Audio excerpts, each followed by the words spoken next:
like a mug club membership, gift card, stuff like that. We always try to do because we know that like I would say 60% of my business probably is like regulars that are here that I see like once a week. That's awesome. And they come out. I mean, for the most part, it's 2 or 3 times a week. We'll say it's once a week so they feel better. But we just see them a lot, and like it's a small town, so world travels quick. Yep. So I found out really early on, if we don't want to give back to the community, they're not going to give back to us. Because they're going to be like, this person's not part of the community. Yeah. They're not like part of the group. Like we're not going to support that. But we just, like I said, we support them and they support us 1,000% back. So it's been really, really nice. I love that. Yeah. So anything that I can do for the community, like giving back or just having a space they can be in, stuff like that. It's always been like really big for us. Because they'll, like you said, you turn up for them, they're going to turn up for you big time. Yeah, they do all the time. So we have like our beer fest here. The towns like we're great with. I know like half the cops that are in here. Some like they come in here for beers on the days off. So it's just it's a tight knit community that like I like to be a part of. Like I really enjoy it. Like it's beneficial for us. It's good. Beneficial for them. Everyone's just really nice. It's been really nice. So tell us about this competition. You had 20 beers in a day. Oh, all right. So that was tough, man. So there's a restaurant in Merchantville. So it's about less than 10 minutes down the road. It's where I'm going to go for dinner tonight because it's a week-long thing now. But they run this thing called Malt Madness. Okay. So last year was the first year. So Mike and Ramo own the Blue Monkey with their wives, Lindsay and Marcy. Probably the best people I've ever met in my life. That's awesome. Super nice, really care about craft beer, love the community, love everyone who goes down there. They're fucking awesome. I can't say enough nice things about them, honestly. They'll probably never hear this because they're so busy and I don't know the last time we talk about podcasts, but they're the best fucking people ever. So last year, Mike and Ramo reached out to me and said, hey, we're going to do this thing called Malt Madness. You're a local guy. We're going to put these breweries up against each other. So basically, we're going to get 8 breweries. We're going to do like a March Madness bracket style. I love that. And it's going to be whoever drinks their keg first, or kicks a keg first, wins that week. Oh. So week 1 comes around, I get the schedule. It's me and Tonewood Brewing. Yeah. Tonewood Brewing is like one of the biggest breweries in New Jersey. If you know Tonewood, the first beer that comes to mind for people listening to this is probably Fuego. It's their hazy IPA.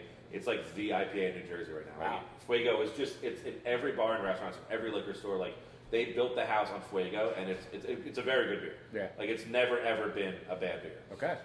So we get that week 1. I'm like, well, shit. Like, we're a 5-barrel system with some 10-barrel tanks operating in Maple Shade. Yeah. I can fit 48 people downstairs and 35 up here. They have a brewery now in Barrington that can fit like 200 people. Like, what the fuck am I supposed to do? How's like, it gonna work? Thanks, Mike. I guess we lose round 1. I thought we were friends. Because we were just starting distribution. The winner of the competition would have gotten a tap line for a year. And they're a busy restaurant, so it's like 12 to 20 kegs in a year. Yeah. So I'm like, all right, so like I got to get everybody out. Like I got to tell everyone in here, I got to pump it up. We got to get everybody that I can possibly get out to go there on a Monday, nonetheless. It starts on Monday at lunchtime. Slowest day of the week. I'm like, shit. Well, the whole idea was to have like more business from Monday to Wednesday. Obviously, yeah. Because they figured like, okay, if like it's a competition keg, it'll kick in a few days, and then that person just win that week, but it'll bring more people in those 3 days. Right. So, me being the degenerate drinker that I am, and knowing a lot of people from a town of big drinkers, friends who are big drinkers, I go, hey, Monday at like 12:30, 1 o'clock, I need everyone that I fucking have ever met in my life to be at the Blue Monkey just to drink. All you gotta do is drink. We kick a keg, it's fucking over. Yeah. So I'm like, okay, if I get a lot of people out on Monday, maybe Tuesday or Wednesday I can beat Tonewood and kick a keg if they don't kick it on Monday. So we get there, like 30 fucking people show up. Nice. And we kick the first keg. We probably start drinking at 1 o'clock. It's done by like maybe 3:15. God damn. 120 beers, about 2 hours. Well done. So I go, oh shit, I gotta ring the bell. I'm like, fucking A, like, holy shit, what happened? And I felt bad because Tonewood's crew came out. There was like, 6 or 7 of them, but they were like, we didn't know it was gonna be a fucking like race of assholes. And I was like, I didn't either, honestly. So we set the tone from week 1 because they were like, basically, Blue Monkey was like, holy shit, like these guys came in, kicked a keg at like 3 o'clock on a Monday. Yeah. For like, it was done. So we set the tone for the entire competition. So every time someone got tapped, because the next week would be 2 more breweries. Right. They'd get tapped, and if you didn't kick it day 1, you knew you lost. Like, it was over. Wow. So every single brewery that advanced to the next round kicked it day 1. Brought enough people up to kick it day 1. So round 2 comes up. We're up against Kings Road Brewing. My good buddies, Bob and Pete. Bob's out there, big crowd, drinking, having a great time. And I realized that they're going to outsell us. I'm like, nope, I'm not going to lose. I'd rather black out before I lose. I've been blacked out since college. I still haven't blacked out since college. Good for you. I'm a big drinker. Yeah. But I'm like, I'm not going to lose this. Can't lose it. So we had about 8 people around the corner of the bar, and Caitlin and Allie, the 2 bartenders that were there, I told them, I was like, just don't turn the tap off. Just keep pouring a beer. Put it in front of somebody, they'll fucking drink it. I think we drank 30 beers in about 7 minutes. Wow. Horrible. It was horrendous. We beat them that day. What beer was it, by the way?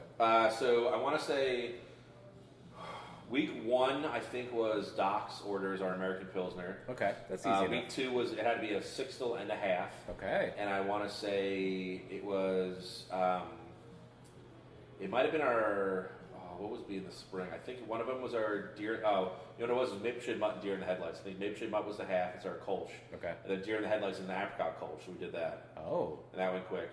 And then week 3, like the finals that we were in was actually up against this brewery called Mechanical, who's in Cherry Hill.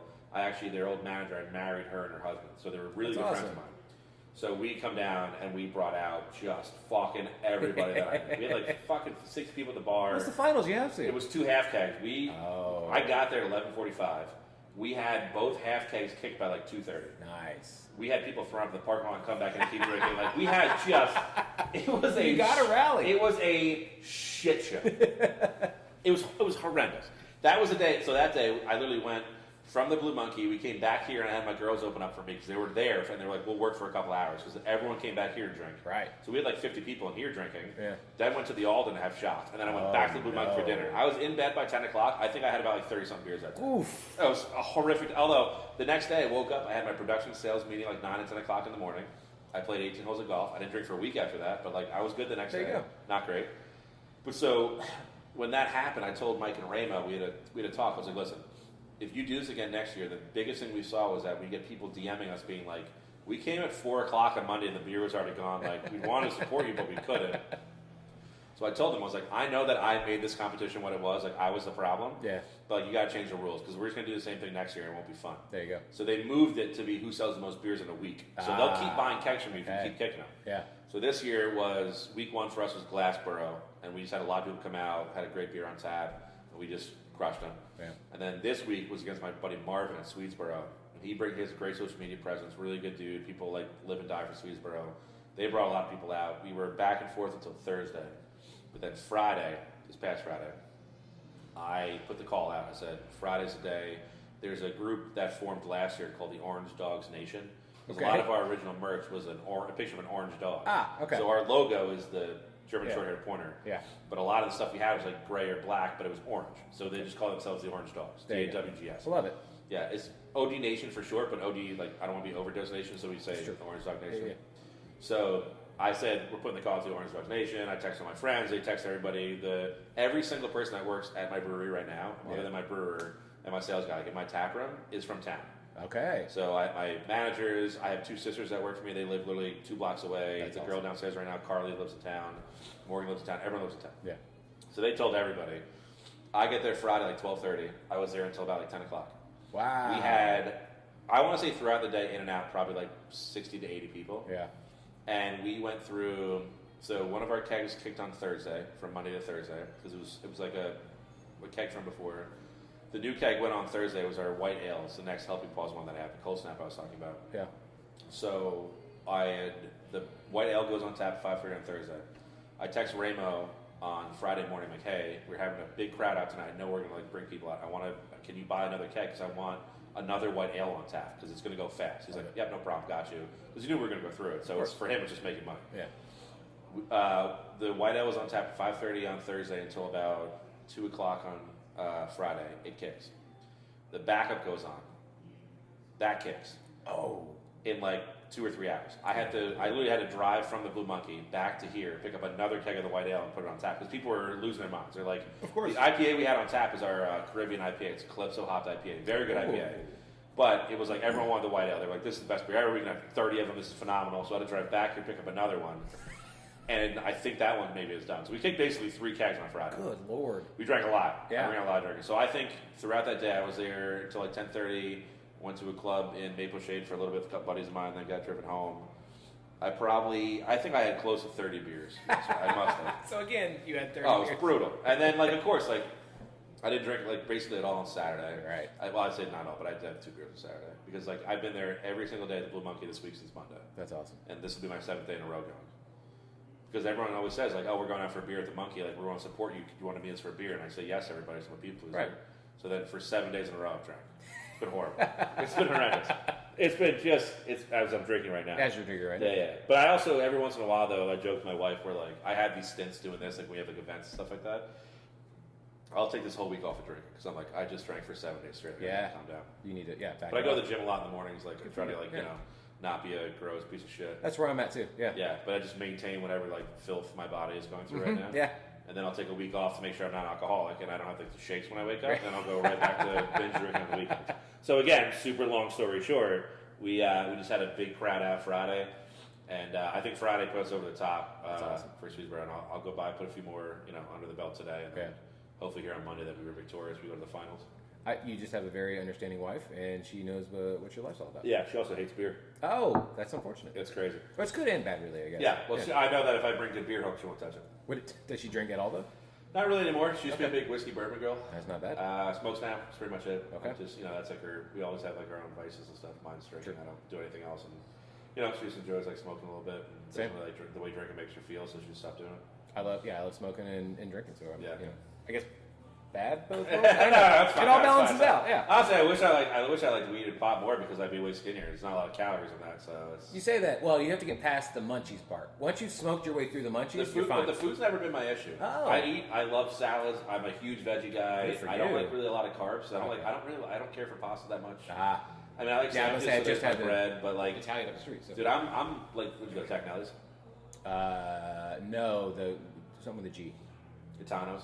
Yeah. I had the cheesesteak there. Yeah. It's not a bad cheesesteak. It's not a bad cheesesteak. It's all right. Yeah. We tried Philly places, but lines were way too long, and we were like, fuck it. Philly's overrated, too.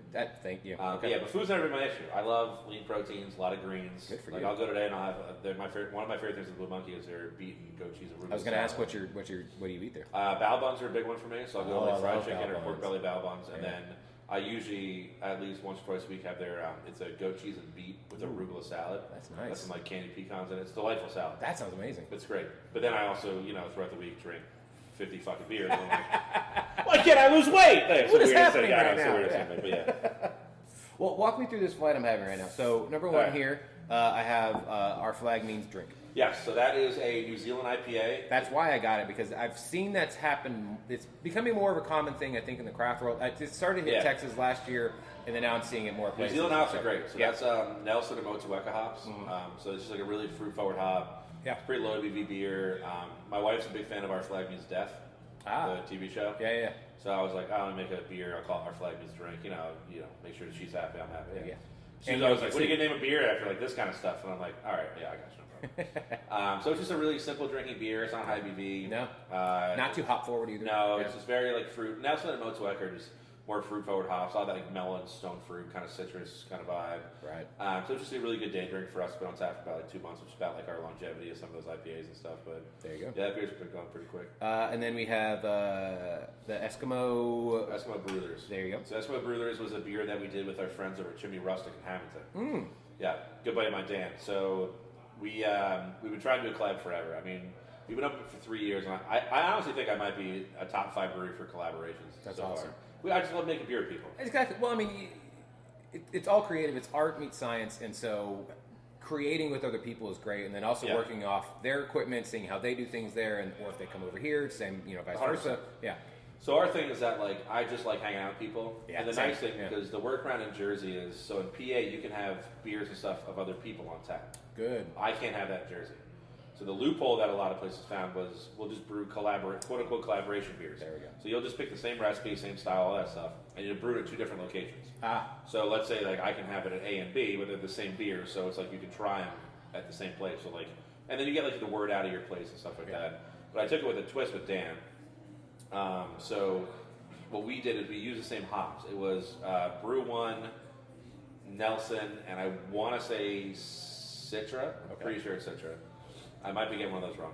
But we took the same hop. We kind of did 2 different styles. So we did a double West Coast IPA. So that came out, 8% beer or 9% beer.